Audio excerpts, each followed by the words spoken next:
casa.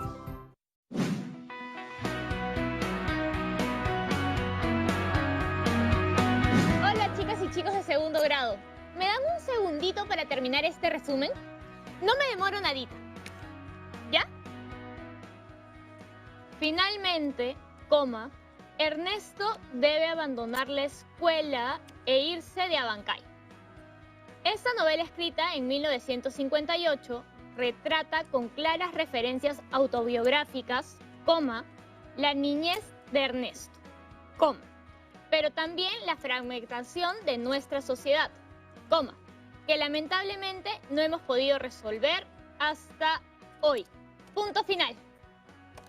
Listo. Gracias por esperarme. Les cuento, estoy en un grupo de lectura de narrativa peruana. Esta semana hemos leído Los ríos profundos de José María Arguedas. Y a mí me toca hacer el resumen y análisis del libro para luego comentarlo entre todos. Pero tengo algo de vergüenza de compartir con el grupo porque no sé si lo he hecho bien. Ya vamos leyendo 7 novelas y esta es la primera vez que me toca presentar a mí. En el programa de hoy nos enfocaremos en el análisis y comprensión de un texto para que puedan elaborar un resumen. Para eso primero tendrán que identificar la intención del autor, opinar sobre su contenido y sustentar su opinión. ¿Les suena familiar? Es que como les dije, en la sesión anterior ya avanzamos en esta dirección, pues identificaron y explicaron el tema, el subtema y dedujeron información a partir de un texto. Hoy seguiremos trabajando sobre lo ya aprendido para que puedan hacer un resumen y compartir información y opiniones sobre un texto con sus familiares o amistades. ¿Listas y listos? Entonces agarren su cuaderno de apuntes y un lápiz, mientras contacto a la profesora. Esta es la última llamada para que su mamá, hermano, abuela o tío se unan a aprender con nosotros. Todos son bienvenidos. Hola Yanira, y a todas y todos los que nos están viendo desde sus casas. ¿Ya les contaste lo que vamos a ver hoy? Sí, profesora. ¿Qué opinas si seguimos con el texto que vimos la clase anterior? Identidad Nacional de Wilfredo Capsoli. Me parece perfecto. Es un tema muy interesante. Entonces, a partir del análisis que haremos hoy, podrían responder estas dos preguntas. ¿A qué nos referimos cuando hablamos de identidad nacional y qué ejemplos nos ayudan a hacerla visible? Yo ya tengo varios ejemplos pensados. Yanira, no te atolondres, tenemos tiempo. Primero refresquemos en nuestras cabezas la clase pasada para poder usar bien las herramientas que desarrollamos. A ver, primero el especialista Roberto Brañez compartió con nosotros qué criterios debemos seguir para identificar una fuente confiable, como el grado de experiencia y especialización de su autora o autor.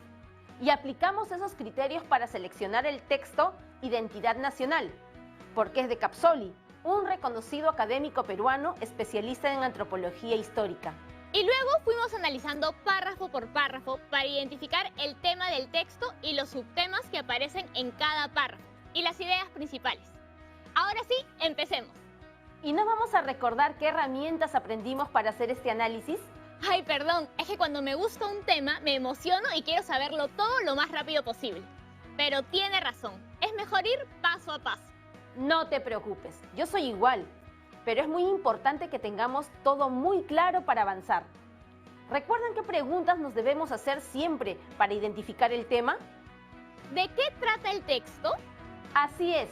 El siguiente paso fue analizar cada párrafo para identificar los subtemas y las ideas principales. Así vamos reconociendo la idea principal de cada párrafo, para después construir la idea principal de todo el texto. ¿Y qué es la idea principal, Yanira? Es el enunciado más importante que la autora o el autor presentan para explicar el tema. Así es. Recordemos también que la idea principal puede estar en el texto de forma explícita o implícita. En este último caso tenemos que deducirla y generarla haciéndonos otra pregunta.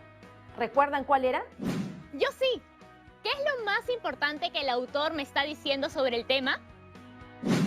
Y ahora sí deberíamos hablar de las reglas que nos pueden ayudar a descubrir estas ideas. Las macrorreglas. Las macrorreglas son 3. Vamos primero con la macrorregla de supresión. Para aplicarla, debemos sacar toda la información redundante y quedarnos únicamente con aquella oración que resume el texto y que aparece de forma explícita en él. Por eso se llama macrorregla de supresión, porque consiste en suprimir oraciones que son redundantes. Otra macrorregla es la generalización, que es cuando inferimos la proposición más general a partir de un conjunto de ejemplos. En este caso, es importante que todos los ejemplos estén al mismo nivel de generalidad. Por ejemplo, si nos encontramos con un texto que dice: mientras que los leones, los perros o los gatos se desplazan en 4 patas, los primates saltan de rama en rama o caminan sobre sus patas traseras. ¿Qué inferimos? Que los mamíferos se desplazan de distintas maneras. Como ven, en este caso hemos tenido que deducir la idea principal, porque estaba de manera implícita. Nunca se dice en el texto que los mamíferos se desplazan de distintas maneras, pero nos informan sobre distintas maneras de desplazarse que tienen distintos mamíferos. Así que eso podemos inferir. Y la última macrorregla, la de construcción, con la que reemplazamos un conjunto de proposiciones por una más general que no se encuentra explícita en el texto, pero que se puede derivar como una conclusión lógica o consecuencia de todas ellas, como contando un secreto. Chicas y chicos, algo que me ayuda mucho en el proceso de identificación de ideas principales y subtemas es subrayar y sumillar. Me acuerdo de que cuando estaba en el colegio yo heredaba los libros y me encantaba encontrarlos todos subrayados y con anotaciones en los márgenes. Sentía que me estaba ayudando en la tarea. Si volvemos al texto de Wilfredo Capsoli sobre identidad nacional, ¿qué ideas principales identificamos? Identifiqué una por cada párrafo. La que me llamó la atención fue cómo podemos hablar de diversidad o de identidad nacional en un mundo globalizado que tiende a uniformarse. ¿Y por qué te llamó la atención? Me hizo pensar en el viaje que hice a un pueblito del Colca, en Arequipa, y me hospedé en la casa de una señora mayor que me hacía acordar a mi abuelita. Un día la veo salir bien decidida con su pala y herramientas. Cuando le pregunté a dónde se iba, me dijo que hacer escarbo de acequia con la comunidad. Si no saben lo que es, no se preocupen, porque yo tampoco sabía. Resulta que el pueblo entero se reúne para limpiar los canales de regadío, las acequias, y durante la jornada comparten alimentos y bailan. El trabajo era por el bien de la comunidad, y al hacerlo, lo convertían en una fiesta. Me puse a pensar en mi generación, en especial en quienes vivimos en las ciudades. ¿Cómo hemos perdido esas tradiciones? Es como si la modernidad nos hiciera perder costumbres que representan valores, como en este caso la solidaridad y el respeto a la naturaleza. Lo que pasa es que los espacios para crear comunidad se han reducido. Pero no creo que todo sea blanco o negro. Pensemos en las muestras de solidaridad que pudimos ver durante la cuarentena. Gente compartiendo alimentos con los que tenían menos, personas donando lo que podían, como el señor que mantuvo el precio del oxígeno para poder ayudar a las familias que tenían parientes que lo necesitaban. Tal vez ya no organizamos faenas para limpiar las acequias, pero sí nos organizamos para ayudarnos y esa es una costumbre que hemos heredado. Como dice Capsoli, son esas manifestaciones las que nos van configurando y constituyen nuestra identidad. ¿Escucharon lo que acaba de decir Yanira? Opinó sobre el contenido del texto de Capsoli y sustentó su posición frente a él. Esto es justamente lo que vamos a aprender a hacer hoy. Para poder emitir nuestra opinión sobre un texto, lo primero que debemos hacer es entender. Y estas son las 3 estrategias que nos permiten hacer. 1. Identificar el tema y la idea principal, que ya vimos la clase pasada. 2. Reconocer la estructura textual. Y 3. Elaborar un resumen. Ahora sí estamos listas y listos para avanzar en nuestro nuevo aprendizaje. ¿A qué creen que nos referimos cuando hablamos de estructura textual? La estructura textual se define como la forma general o la organización que un autor emplea para interrelacionar las distintas ideas que va expresando en un texto. La forma de organizar las ideas que utilice el autor o la autora dará lugar a distintos tipos de textos o géneros textuales. Y estos modos de organizar las ideas vendrán condicionados por los propósitos que el autor persiga con la información que quiere transmitir. Entendido. Según lo que quiero lograr transmitir con mi texto, ordeno las ideas de una manera particular. ¿Por qué no analizamos cada párrafo del texto de identidad nacional para conocer qué tipo de estructura tiene? Y podemos observar algunas señalizaciones o marcadores retóricos para identificar la estructura del texto. Así que presten atención. Aquí vemos la estructura general del texto. Pasemos a analizar el primer párrafo. Nosotros somos una sociedad singular e inusual. Así, por ejemplo, escuchando la música de los maestros Jaime Guardia, Máximo Damián y Teodoro Gamboa, recordaba algo de mi vida infantil. Yo he nacido en la sierra de Ancash, Pomabamba, donde viví hasta los 5 años. Entonces me vine al Callao, a un barrio popular. Allí recuerdo con mucha claridad que mis familiares me hacían bailar guainito y se divertían con mis ocurrencias. A la vuelta de los años, a mí me gustaba la música andina, y es esta experiencia vital la que me confirió mi personalidad básica. De este modo, la herencia cultural, el patrimonio local, nos marcan con sus rasgos desde la niñez. Gracias, Yanira. Como ven, la clase pasada identificamos el subtema de este párrafo, que es la identidad nacional y herencia cultural.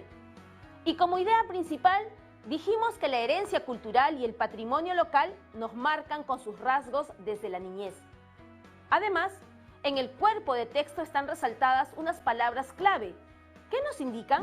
El uso de, por ejemplo, y de este modo, nos revela que en este primer párrafo se está introduciendo una estructura de ejemplificación para explicar la idea principal.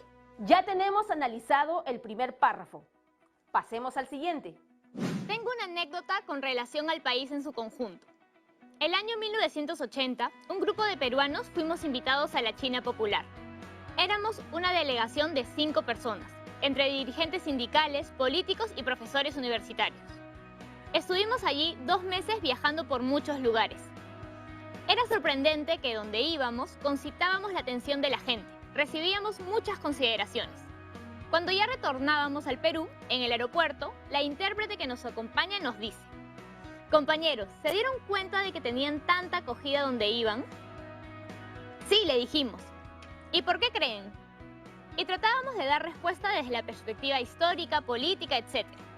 Y la intérprete se rió y dijo: lo que pasa es que los compañeros chinos no podían imaginar que todos ustedes fueran de un solo país. Pensaban que era la representación de toda Latinoamérica. Es que en el grupo de los 5, un poco por azar, nos habíamos juntado personas de distintos lugares de nuestro país. En fin, lo cierto es que ninguno de nosotros teníamos similitud, mientras que nuestros anfitriones sí eran muy parecidos entre sí.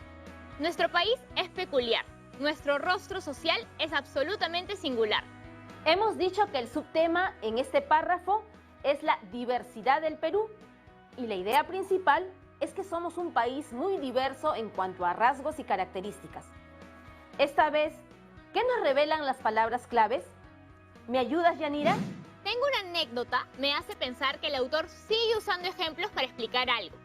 Además, veo que hace una comparación entre la diversidad de las características físicas de los peruanos y peruanas y los rasgos de la población china, que son más similares entre sí. Esa última pieza de información, la comparación, la deducimos a partir de la expresión mientras que. Con el análisis que tenemos hasta ahora de los primeros 2 párrafos, ya podemos ir sacando algunas conjeturas. ¿Qué tipo de texto es? Creo que podemos estar más seguros de lo que no es. No sigue una estructura de inicio, nudo y desenlace, por lo que no es un texto narrativo. Si bien incluye historias o anécdotas, están ahí para ejemplificar, no como parte del propósito del texto. Ok, sigamos descartando entonces. Tampoco es un texto instructivo, porque no comparte indicaciones como lo hacen las recetas, por ejemplo. O los manuales.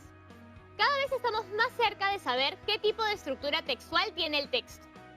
¿Les parece si hacemos una pausa antes de continuar? Claro, Yanira. Estoy segura de que todas y todos en sus casas se mueren de ganas de tener la respuesta. Pero la paciencia es un don que debemos cultivar. Ya saben, chicas y chicos, paciencia es la ciencia de la paz. Así que no cambien de canal, que regresando descifraremos. ¿Qué tipo de estructura textual es la que encontramos en el texto de Wilfredo Capsoli? Ya volvemos.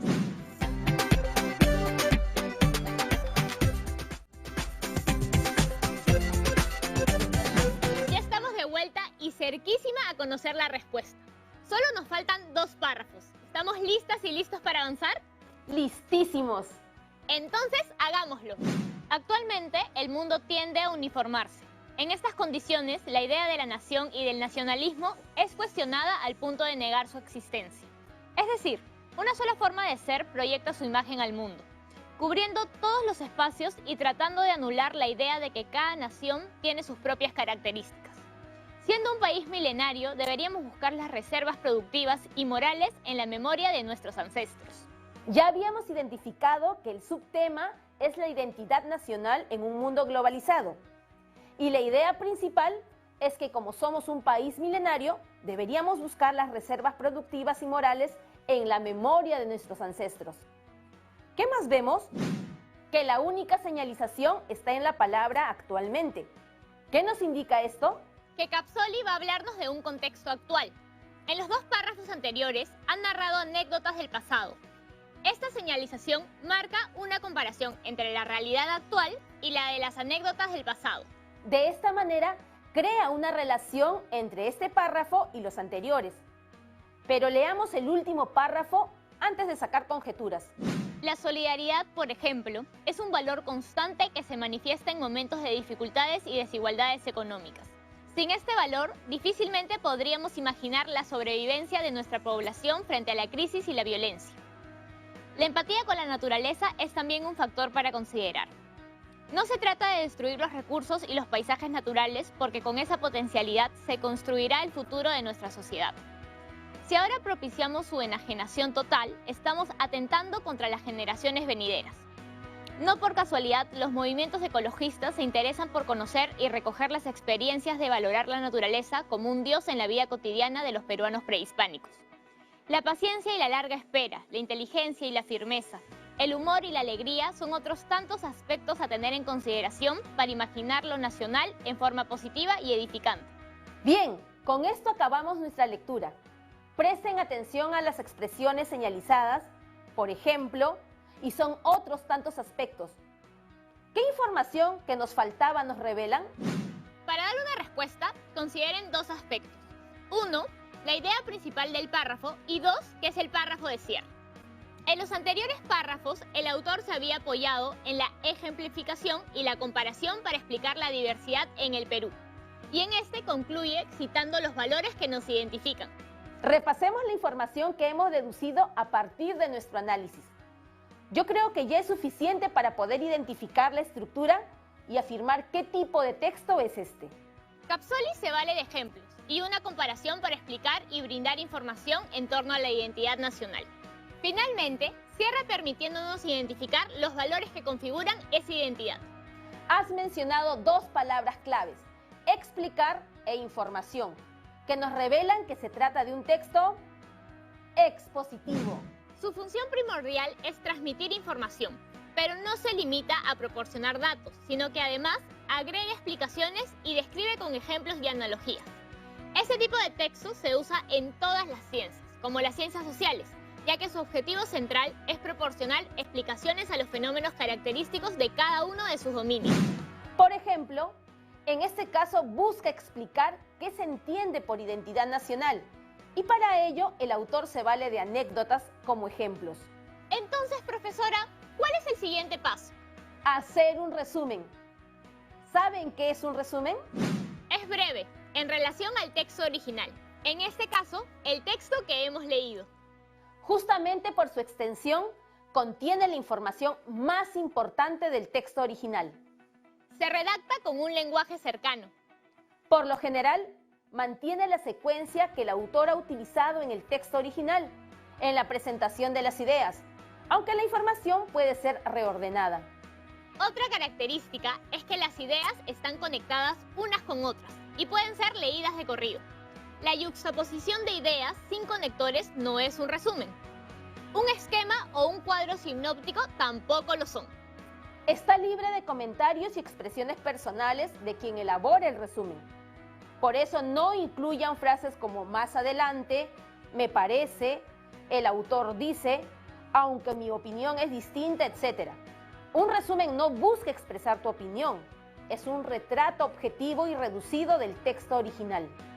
Y por lo tanto, es necesario diferenciar la voz del autor o autora del texto de la del autor o autora del resumen. Ahora que ya conocemos sus características, enfoquémonos en el proceso que debemos seguir para escribir un resumen. Primer paso, leer atentamente el texto. Eso ya lo hicimos. Luego, debemos subrayar las ideas temáticas. Aquí también podemos aplicar las macrorreglas, el sumillado o tomar apuntes para identificar lo más relevante del texto al que nos enfrentamos, tal como lo hicimos en el programa anterior. Cierto. El tercer paso es organizar la información según la secuencia del texto original. Una vez que hemos cumplido con todo, ya podemos pasar a redactar el resumen.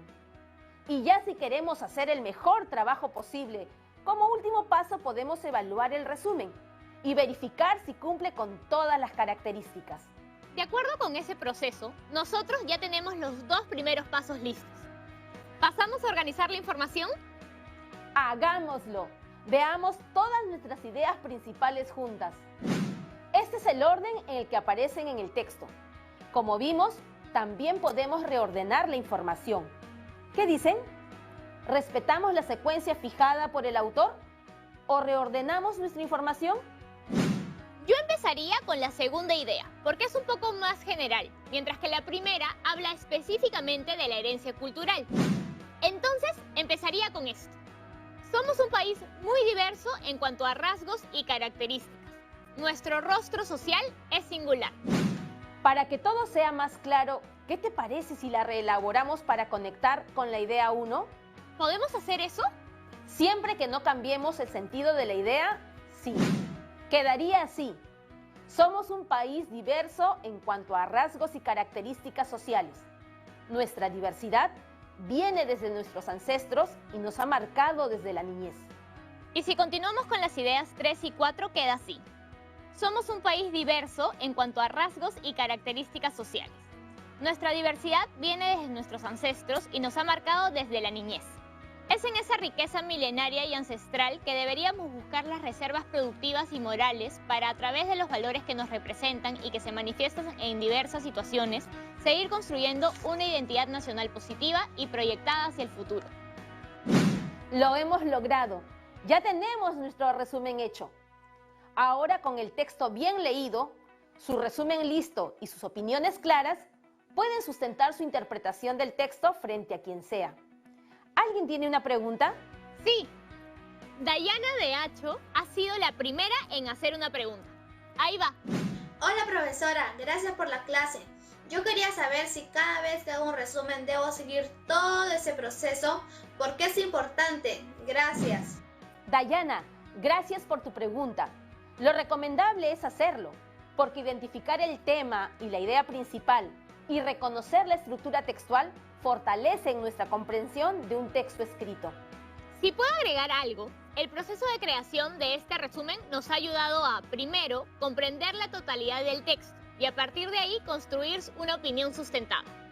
Ahora tenemos otra pregunta para usted, profesora. Hola a todos los estudiantes del segundo grado en todo el país. Yo soy Jefferson y les hablo desde San Juan de Lurigancho. En mi casa me dicen que es importante aprender matemáticas, pero a mí me gusta ese curso, porque nos enseña a expresarnos hablando, escribiendo y entendiendo lo que los otros hacen en sus textos, y a comprender lo que leemos. ¿Por qué es importante aprender esto? Porque así, la próxima vez que me digan que no estudié tanto en los cursos de letras como en comunicación, sabré qué responder. Gracias por compartir con nosotros. Creo que muchos a quienes nos interesan las artes o las letras hemos tenido que escuchar cosas así. Hola Jefferson. Para empezar, todo es importante. Tanto la matemática como la comunicación nos dan herramientas para desenvolvernos en la vida. En el caso de este curso, en un país multilingüe y pluricultural como el nuestro, es necesario aprender a comunicarnos a través de todos los modos posibles, para así entendernos y juntas y juntos contribuir a formar una sociedad democrática, solidaria, justa, inclusiva, próspera y tolerante. Profesora, ¿qué cierto es ese argumento? Esta es una idea que me gusta mucho defender, Yanira. Ahora, te deseo mucha suerte, Jefferson, y que sigas estudiando lo que más te gusta. Vamos con Erika, quien tiene la última pregunta del día. Hola, mi nombre es Erika y quiero decir que me gusta el programa Aprende en Casa y quisiera hacerle una pregunta a la profesora. A veces cuando leo no entiendo, pero más son cuando son textos extensos. ¿Qué puedo hacer? Muy buena pregunta para cerrar la sesión de hoy, Erika. Comprender un texto escrito quiere decir darle un significado, y eso lo logramos con la práctica. Sigue los pasos que vimos hoy para hacer un resumen de todo lo que leas. Será como entrenar para una carrera, y cada vez se te hará más fácil y podrás leer textos más largos y complejos. Y la práctica es importante, porque conforme vayan avanzando en su educación, se irán enfrentando a textos cada vez más complejos. Lo que estamos haciendo hoy es sentar las bases para que esta tarea se les haga más sencilla en el futuro. Ahora sí, me voy contenta, porque siento que hemos hecho un gran progreso.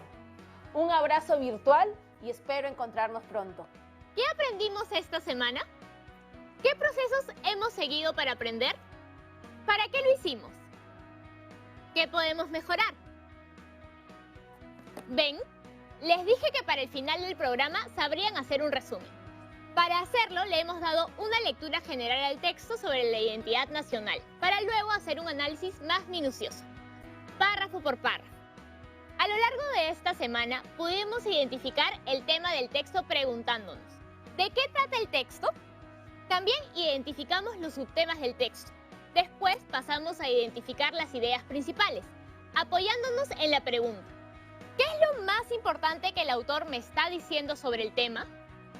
Fueron útiles también 3 macrorreglas, la supresión, la de generalización y la de construcción. Identificamos que entre las ideas que desarrolló el autor existen relaciones lógicas de causalidad y efecto. A partir de todo el análisis realizado y de la comprensión total del texto, identificamos la estructura y el tipo de texto. En el caso de hoy, nuestro texto fue expositivo. Finalmente, hicimos el resumen que nos permite identificar la intención del autor, opinar sobre el contenido, la organización de la información y el efecto en el lector. En resumen, sustentar nuestra opinión.